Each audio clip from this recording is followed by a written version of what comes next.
that the number one reason businesses fail, 3, 5, 10, even 10 years into it, is because there's no product market fit.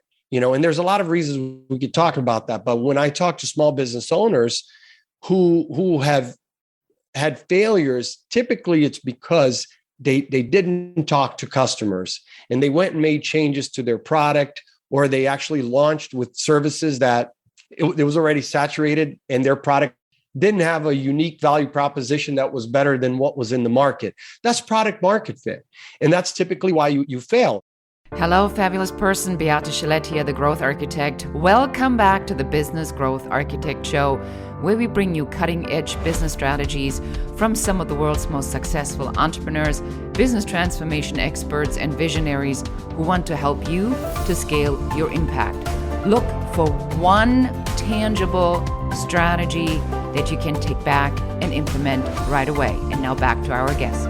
And welcome back, everybody. This is your host, Beate Gillette, and this is the Business Growth Architect Show. Today, I was really looking forward to welcome Alex Oliveira, because we're going to talk about something today that you guys love to hate and hate to love. We're talking all about measuring optimization, ROIs, and all that good technical stuff that it takes somebody like Alex to really make it sound like it's super easy. Alex, welcome to the show. I'm so glad you're here.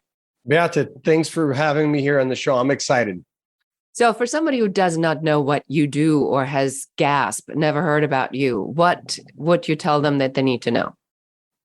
Yeah, that's an interesting question, because I literally just got off the phone with a cousin in Brazil today who really understands what I'm doing. She's an entrepreneur herself, and she knows to scale companies, you need visibility online, you need to generate leads.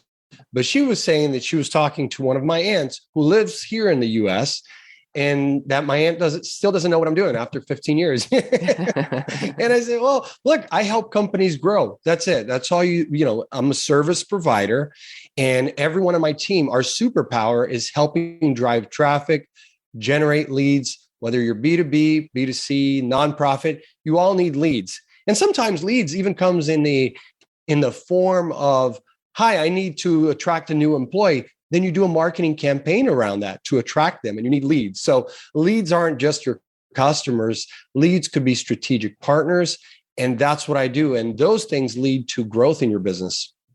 I really enjoyed this kind of conversation, because one of the things that I've really been paying a lot of attention to lately, as we're talking about strategy, the objective of the way we approach strategy in the Business Growth Architect universe is that we say there's lots of strategies for everything, and you have to just figure out the kinds of strategies that work for you. So you don't just do one thing, you do a number of different things around lead generation. So give us an overview of sort of the larger strategic picture of how you use it in client attraction systems.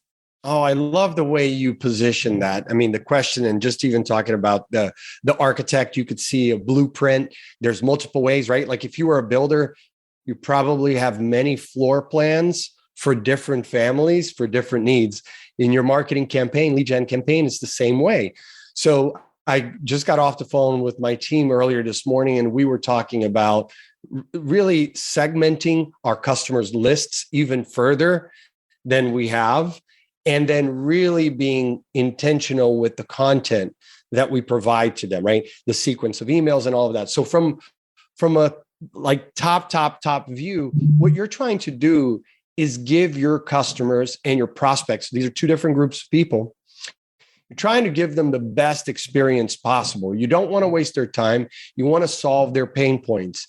Now, before you go look at the analytics and think about optimizing, I just want to say to business owners, whether you're small, medium, large, go talk to your customers. Okay. We do this, and we know that it works for every type of customer in any industry. You talk to the customers before you make any big moves and big ideas. Your marketing team may think it's a great idea.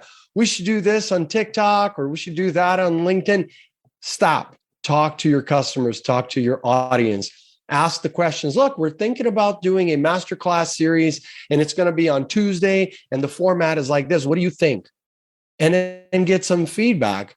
And that's just good old fashioned market research. I've worked with focus groups and research companies, and it does work.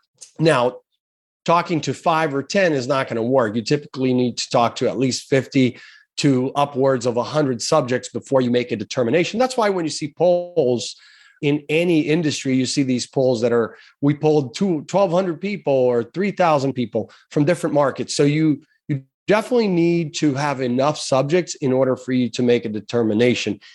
Once you have that information, Beate, then you can say, okay, now the creative team, the marketing people, not salespeople, because again, marketing people will convince you that you need to do this, that, and the other, but they're not as close to the customers, right? They may be close to the data and they're trying to convince you that I know what they want. The salespeople, the customer support people, they're close to the customer, not the marketing people. So that's why there's always this back and forth, and trying to get those three departments aligned, super, super difficult. But you as the business owner, you're the one that's driving. It's your job to get those three people in the same room, and it might be three different departments if you're a large enough company, and say like, look, here's what we heard from our customers. Here's what they want. I'll give you an example.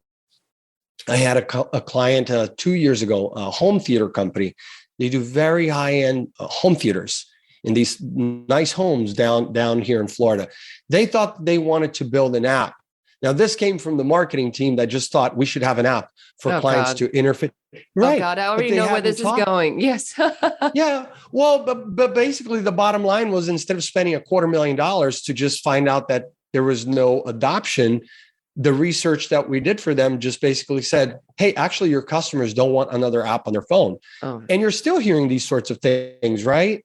And so it's talking to your customers first before you go build your marketing campaign or lead gen campaign. You don't want to spend money on Google, on Facebook, and in any of these channels until you're certain that you've collected enough information from your current clients. I really love that, because I see this, Alex, all the time. And I want to make sure that we really have this clear for our listeners. So you're saying that if I'm in isolation and I am looking at my work, and then I take my work and I'm going to present my work to the world, that does not automatically mean that people say, oh, Beate, you're so amazing, you're so great, let me buy it. That before I determine how I package it, what it exactly is that I'm teaching, I need to ask. That's 100%. And it's backed by the SBA, Small Business Administration. Year after year, their research shows that the number one reason businesses fail, 3, 5, 10, even 10 years into it, is because there's no product market fit. And there's a lot of reasons we could talk about that. But when I talk to small business owners who have had failures, typically it's because they didn't talk to customers, and they went and made changes to their product, or they actually launched with services that it was already saturated, and their product didn't have a unique value proposition that was better than what was in the market. That's product market fit. And that's typically why you fail. Second reason why people fail is because they're not funded well enough. Third reason is because they don't have the right talent. And we can go down the road. But really, that product market fit, it's because you're not evolving and creating products and services that your customers want. The great companies, I'm not going to plug any of them in, but there's a lot of great brands out there. That's what they do well. They have teams who talk to customers and say, what do you want? How do you want it? It's not a silo from the marketing department that is just then telling sales, go out and sell this stuff because we think it's great. No, it's backed by real conversations with real customers. That's really good. And I'm going to ask you to also think about an example, but I have an example right there at the top of my head. So when I was in the photography business, when my marketing said, do you want to make more money? It was an epic failure, because in the photography world, photographers only think about finding more clients. Now, finding more clients really means making more money, but it is such a simple thing that, you go like, well, I mean, allow me to translate this for you, mister, right? What you're saying is you want to make more money. No, it's an artist. It's a creative. The creative wants to find more clients so they can be more creative. They can't even think like this. Or another example, I've been talking to a lot of podcasters, obviously. So when you say, do you want to monetize your podcast? It's like this weird moment. They're like, oh, what? Stumble. And then you say, well, why do you have a podcast? And say, I want to increase my reach. Now, increasing your reach is ultimately, or should be ultimately, the equivalent of making more money, right? Or monetizing what you're already doing. But this is just to demonstrate how a simple shift in the language that they're using versus the language that you are using could be the reason your marketing fails. So if you have an example, by all means, throw it in. Otherwise, I'm going to talk to you about something. It's been burning on my tongue. Sales, marketing. Is it the same? Is it different? What do people get wrong about this?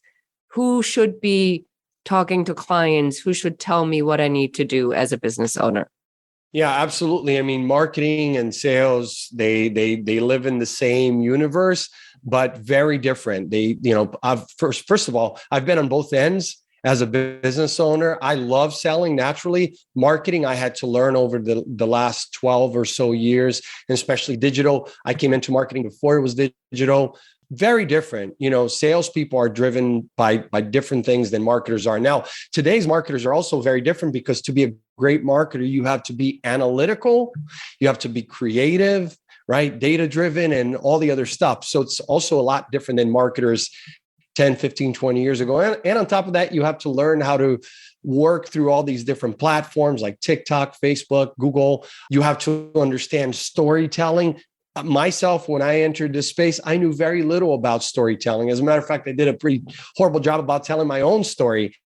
But over the years, I've gained these skills, because consumer and their behaviors are changing, Beate. It's changing all the time, because every time your mobile phone has a new version, a new update, your behavior changes. It's dictated by the devices and the apps that are out there. Now, certainly connectivity like 5G is going to make Web3 and that whole world a lot faster. And this way you'll be able to consume products at a much faster speed. I mean, you don't have to go much further than Amazon to see what the customer experience looks like there.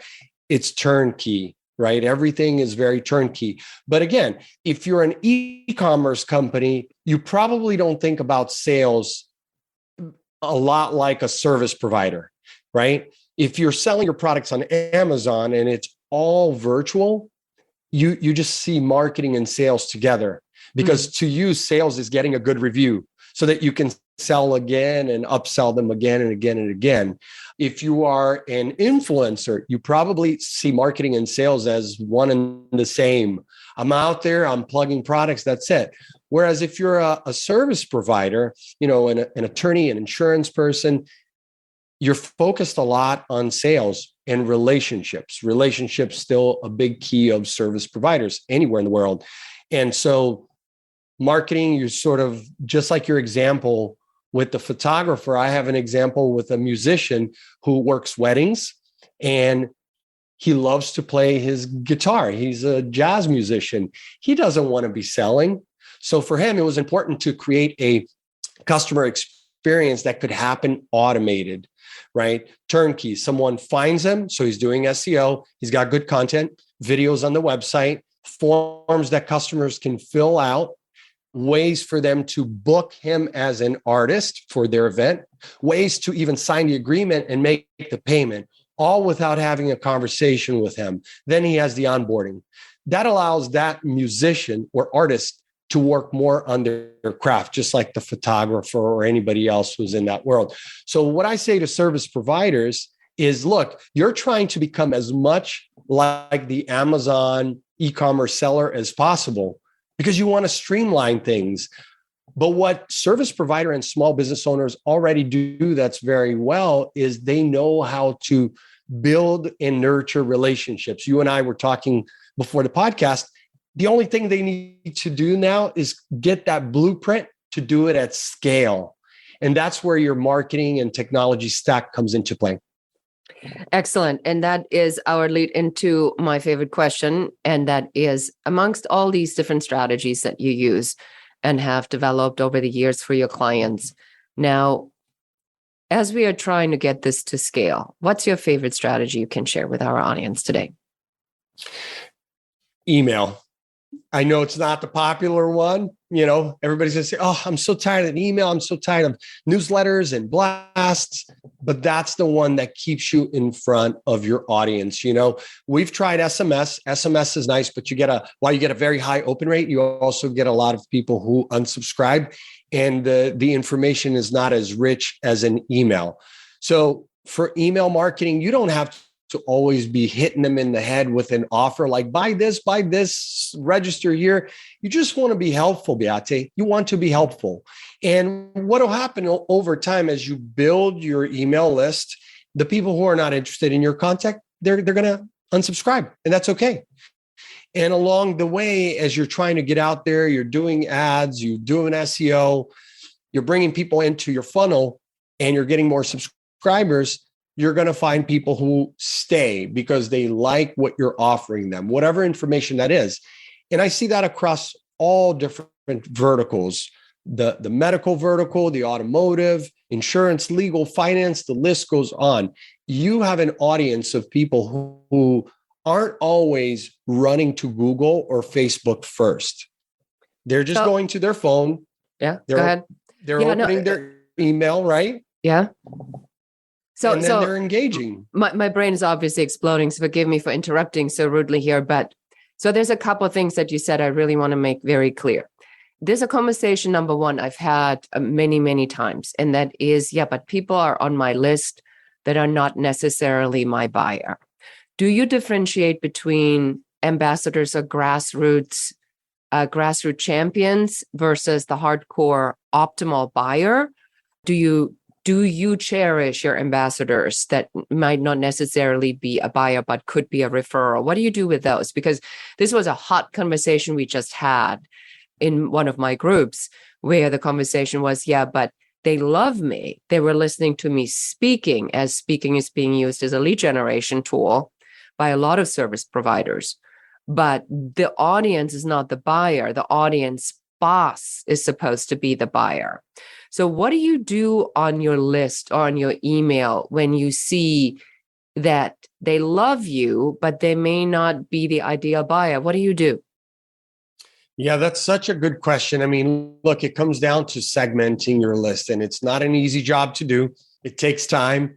You need to kind of pick at it. It's an art. It truly is an art. The great marketers are going to look at all the data from your insights, your analytics. If you're using Google Analytics, great, you're using that, or your web analytics, and you're going to pick through that. And the first bucket that I'm going to go to create and pull into from everywhere in the list is what I call my super users, my super buyers. Now it may mean ambassadors to you, but if I'm selling a product, my super users are the clients that have been with me the longest. They're the ones that always pick up the phone, always refer me. There's a bunch of different checks on that list before you get into the super user. You also get my best content first. You also get invited to exclusive events first. You're on my mailing list. I have your payment information. There's a lot of things that make you a super user. Then I'm going to go to my influencer list. Those might be my ambassadors, people who open my emails, people who refer me. We're connected on LinkedIn. We chat from time to time. We may see each other at a conference, but I would consider those friends. They're ambassadors, they're friends, but I also am helpful to them. I do introductions every month, Beate.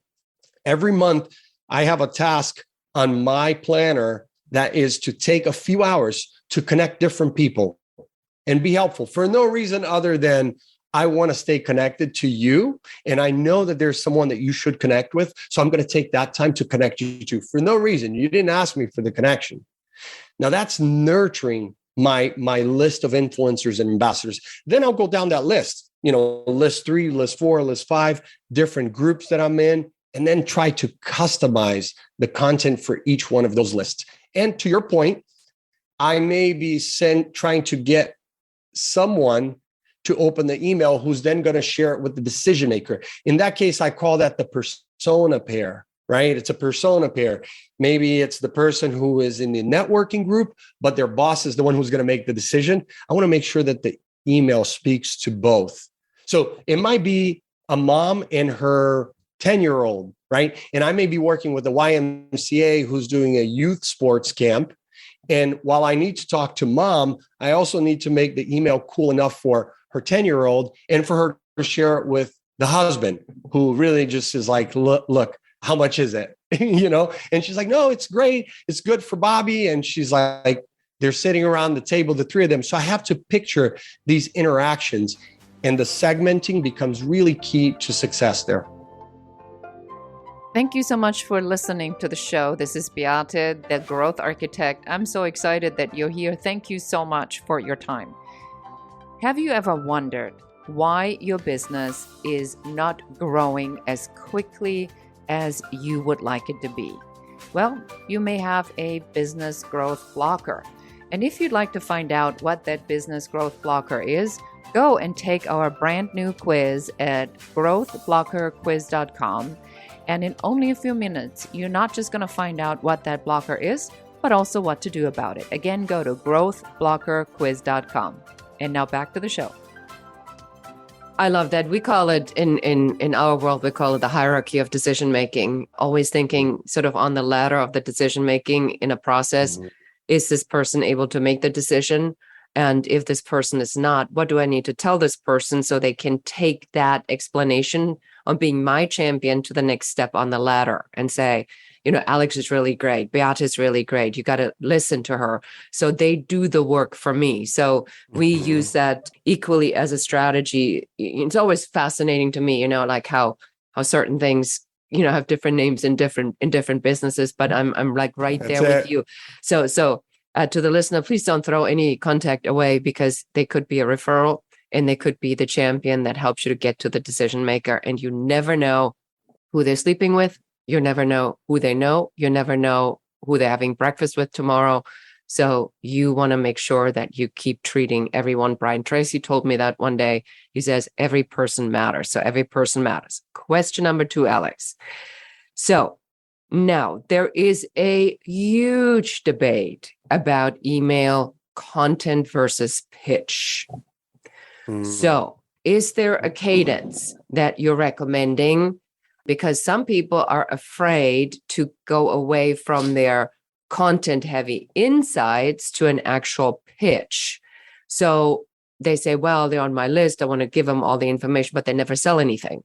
So what do you do? What would you help them out, Alex? Yeah. So in that case, you need to do data appending. For those of you that are not doing data appending, you should do this. You could do that for compliance reasons, right? A new email that it's changed, and now you're trying to let your server and their servers know that it's okay, so that you're not getting, you're not spamming people. So for compliance reasons, you append. A company that we use for appending emails is Xverify. They have free plans all the way to like 5 cents per record. So it's cleaning up your list, number one. Number two, you want to append additional data. So you could use services like Apollo to add information, key data points, so that you know what the revenue is if you're talking B2B, right? What the revenue is if you're talking about a consumer. I know what their income is, their credit score.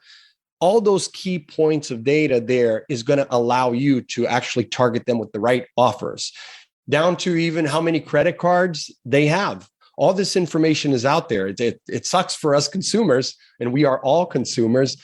But yes, you can purchase this. I mean, if you think about Facebook, Facebook has upwards of 1,200 key data points for every user.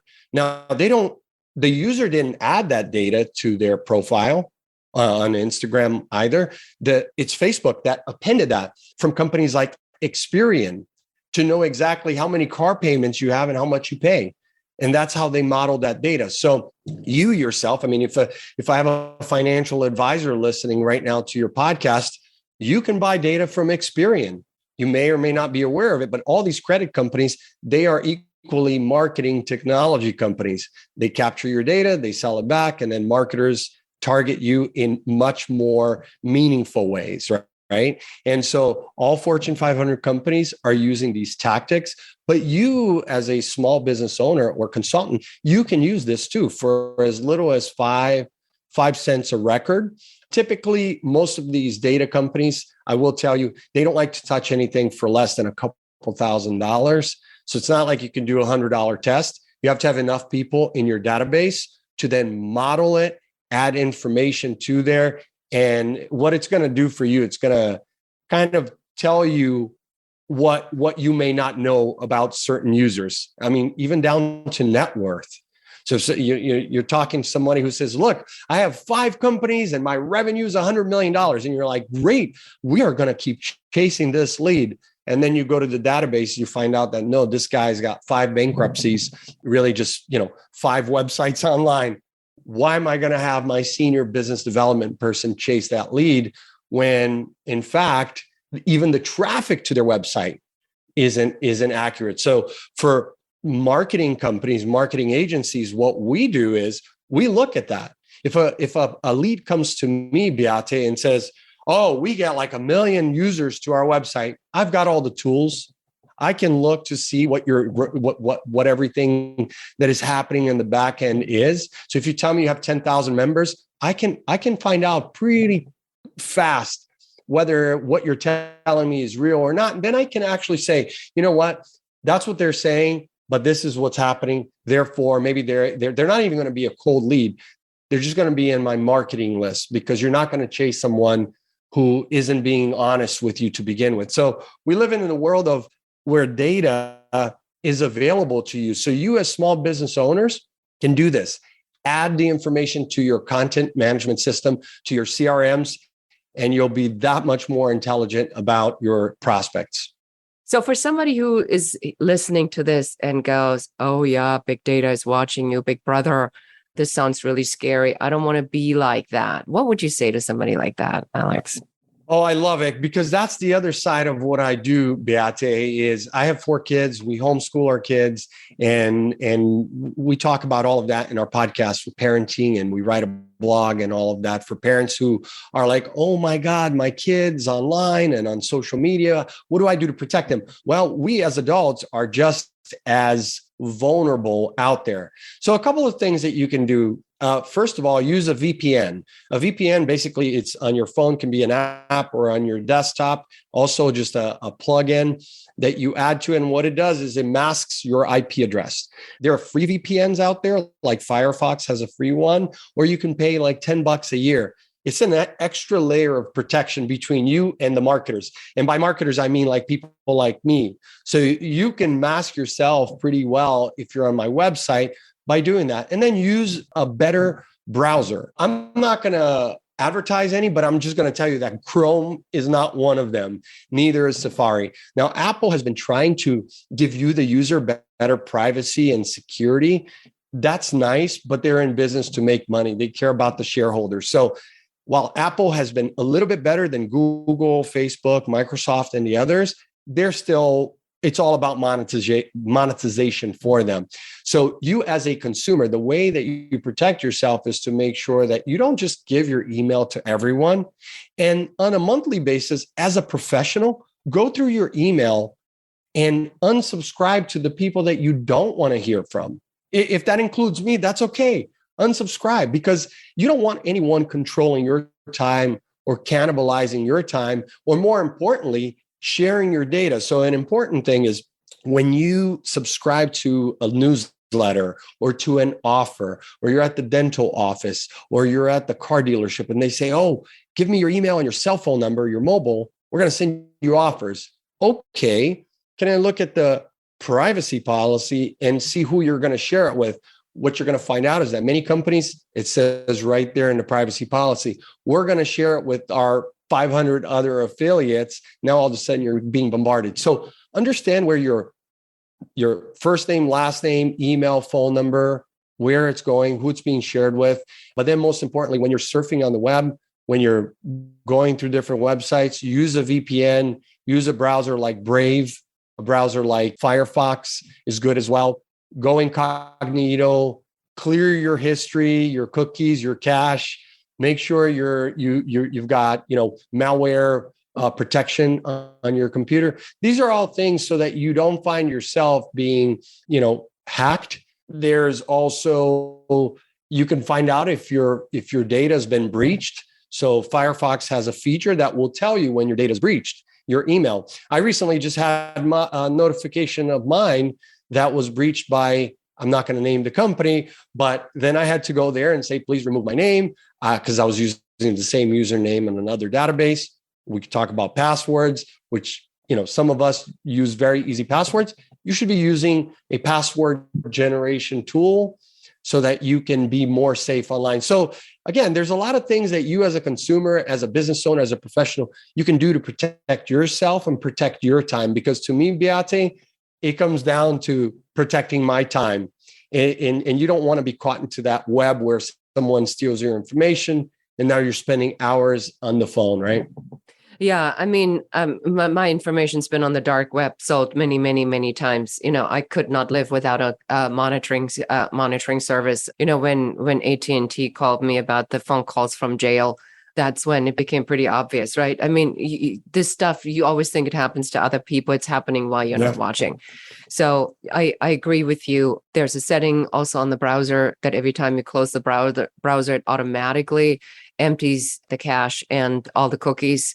It's a little bit more pain in the butt because you have to retype everything. You have to have a password, a software that you're using, random passwords, never the same password and anything. I mean, these are just standard things, especially for those of us who are relatively visible out in the internet, like you and I. We have tons and hundreds of thousands of data points out there about the things that we do and the information that we give, that it makes us an ideal target. So I take this stuff extremely seriously. Do not ever, when Chrome asks you save your password in Chrome, say yes. That is just reckless, basically. All the stuff needs to be in your control and not in the same control of somebody who's trying to use your data to sell it so other people can sell you more. I mean, if I've summed that up properly. So shifting gears, you are, I'm just going to call you sort of a data badass. Okay. And as you are out and you're doing all this and it's all about data and numbers and business, is it all about business? What's it about for you? I mean, for me personally, in my company, yes, I would say 10 years ago, Beate, I was more focused on scaling. So it was more the numbers and the business. But I think as I had more kids and the family grew, and of course, with aging, you start to think about different things. And it was like, wait a minute, scaling businesses is good, having business here, there, and the other. But ultimately, what are you going to do with all that money? And honestly, I mean, even with a successful business, we know businesses who do 100 million one day and then they're gone the next. So there's no sure thing. And so what I found for me that every business transaction, every new client opportunity that I have has to fit into my goal here on earth, right? And so if one of my big goals is to teach other small business owners and solopreneurs truly how to take control of their marketing, of their online lead gen, because there's just so much wasteful dollars out there. I mean, really, if you look at all the different people offering things that don't work, it drives me crazy, but that's not going to be my approach to go point out to the world who's doing all the bad stuff, right? I can say it for you. Google ads and Facebook ads are not the answer to lead generation. They're truly not. Absolutely. I mean, and you can't, it's very hard for you to compete on that stage to begin with, right? Those companies have the dollars to keep just, arbitraging the world of the web and saying, hey, we're the biggest, we're the best. You as a small business don't have the tools that they have, even for like attribution, right? You talk about data, the thing that most data scientists, most marketers, most technologists struggle with is data. And it's not perfect. whether it's Google Analytics or Shopify Insights or any of the social media insights that they give you. I mean, I take it with a little bit more of a grain of salt, but I have to cross-check it against everything else that I'm seeing. And ultimately, it just matters with the sales, the bottom line. Because if I say, oh my God, I'm getting 10,000 clicks to my website every day, and it's showing that I have conversion, but it's not increasing revenue, what's happening there? Even for an e-commerce seller, if they're like, look, I get a lot of traffic and a lot of people put my product into the shopping cart, but it's just not turning into sales. Right? Exactly. I always say, I'd rather have you have $1,000 than 1,000 downloads. Totally. Absolutely. Because with $1,000, you can do something. So you were saying that as you were building your family and you had gotten very, very good in building businesses. So what shifted for you? Is the value system shifting? And the reason I ask these questions, because we talk so much about strategy that I want to make sure that people know that even when I talk to the people that are hardcore data, right? It's not always just about money. So what is it about? So is it about that the value system changed and had to align to help that bigger purpose of you helping others to achieve success? Is that what it is? Is that what I'm hearing? It is. You're right on. I mean, it's the values and it's your why, right? And I didn't really pay attention to my why a lot until I had kids. I was more focused on like, I got to grow this to 100 million and then sell and then start more. And none of that matters. It's your why. Is it like, does all that fit into the reason why you're here on earth? And not to sound so, like emotional about it, but it does matter. We all have things that we love and enjoy, and you shouldn't be doing something that you're not totally passionate about. And the thing that I find hard, Beate, is in business, if you're truly passionate about it, I am. I think about it 7 days a week. I can't help it. I think about my clients 7 days a week. But I don't take on clients anymore that are just simply a transaction. And so at some point, scaling has to take a back seat. It's more profitability, right? And making sure that everyone on the team is happy and your clients are happy. And also not making sure that it's just a number, right? Long ago, we used to have numbers like for a client to do business with us, they have to have a budget of X. Today, it doesn't matter as much as let's build that relationship. And as they get to know us, if your goals, your values align with ours, it doesn't matter. Actually, I'll tell you, I had a nonprofit that called me last week and talk about lead nurturing. This is a real one. Not that the other ones weren't, but I'm giving real examples just so your listeners know. I'm just pulling them out of my hat. But last week, I get a LinkedIn message. This was the third time that this woman messaged me on LinkedIn, 2020, 2021, and this year. But because I had a virtual assistant taking care of my LinkedIn for years, we missed the message because, like everybody else, you get a lot of solicitations on LinkedIn and you say, forget it. Well, anyways, this was a real person that was in an audience as I was doing a talk. So I finally got around to talking to her last week. She runs a nonprofit that was started in Kenya and is now here in the US.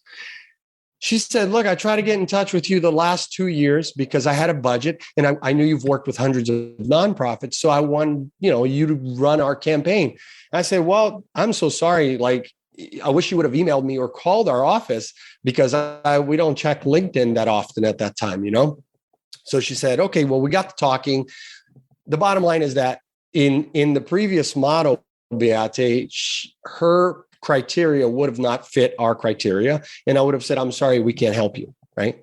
But because we're more value driven and mission based, what she's offering to the world, which is, by the way, cybersecurity for K through 12. That's what she does. Amazing. Okay. Oh my God. It's like somebody rang your bell, right?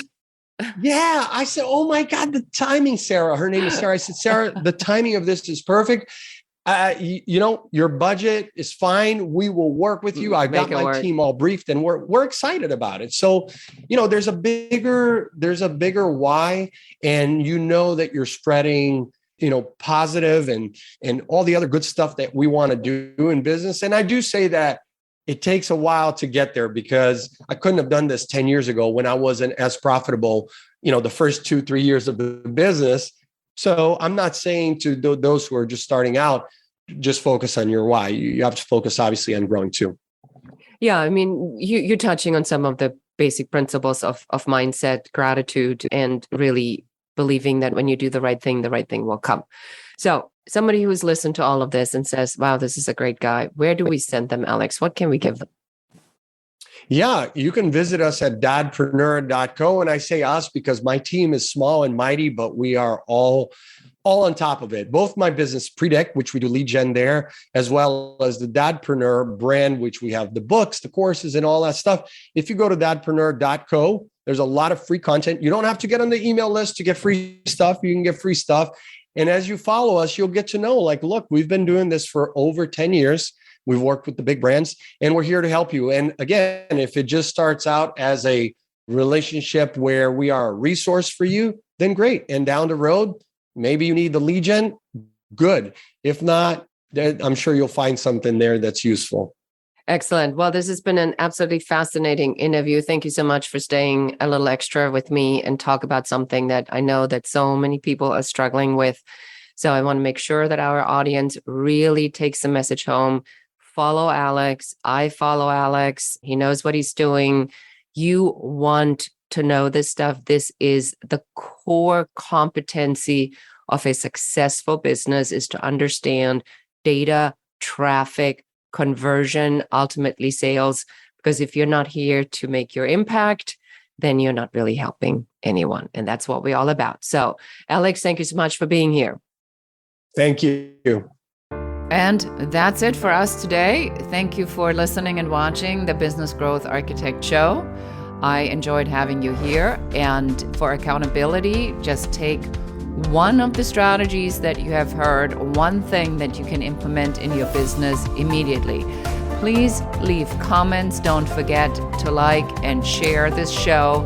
And if you have any questions about business, please put them in the comments. We are here for you. We're here to support you and help you to grow, build, and scale your own business. For more advice, please check out our website in the show notes below. Thank you again. This is Beate Gillette, the Growth Architect, and goodbye.